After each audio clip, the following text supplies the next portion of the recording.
NEET મુદ્દે કોંગ્રેસે કર્યો સજ્જડ દેખાવ.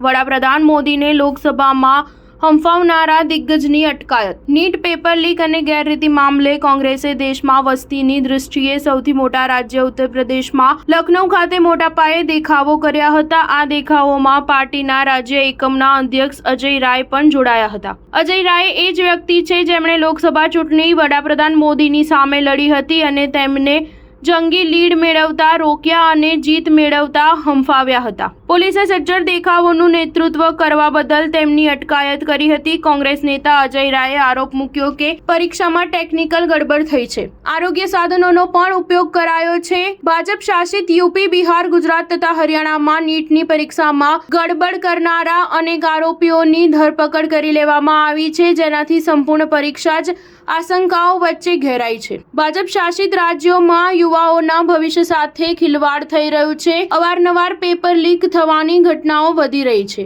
નીટની પરીક્ષામાં ગેરરીતિ અંગે કાનપુરમાં પણ કોંગ્રેસના કાર્યકરો તથા પદાધિકારીઓ કલેક્ટરના કાર્યાલયની સામે એકઠા થયા હતા અને તેમણે દેખાવો કર્યા હતા. બીજી બાજુ જિલ્લા અધિકારીના કાર્યાલયની સામે કેન્દ્રીય શિક્ષણ મંત્રી ધર્મેન્દ્ર પ્રધાનના પુતળાને આગ ચાંપી હતી. કોંગ્રેસના ધરખમ નેતા પ્રિયંકા ગાંધીએ ટ્વીટ મારફતે આકરા પ્રહારો કર્યા હતા. 4 ન્યૂઝ 7 હંમેશા સચ્ચાઈની સાથે.